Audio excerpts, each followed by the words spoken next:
Luna is the name given in October 1997 to a 1,000-year-old, 200-foot-tall coast redwood tree located near the community of Stafford in Humboldt County, California, which was occupied for 738 days by forest activist Julia Butterfly Hill and saved by an agreement between Hill and the Pacific Lumber Company.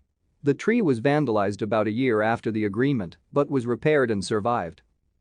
Despite some news reports to the contrary, Luna is not located in the Headwaters Forest, a preserved old-growth forest, but on a windswept ridge overlooking the community of Stafford, south of Scotia. Due to its proximity to the small community of Stafford, this tree has also been referred to as the Stafford Giant. On New Year's Eve 1996, a landslide in Stafford caused by clear-cut logging by Pacific Lumber Company on steep slopes above the community resulted in most of the community being buried up to 17 feet in mud and tree debris. 8 homes were completely destroyed. The 1,000-year-old lightning-struck tree was named by a group of Earth First members who built a small platform from salvaged wood to serve as a tree-sit platform. Thank you for watching. Like and subscribe if you would like to view more of our videos. Have a nice day.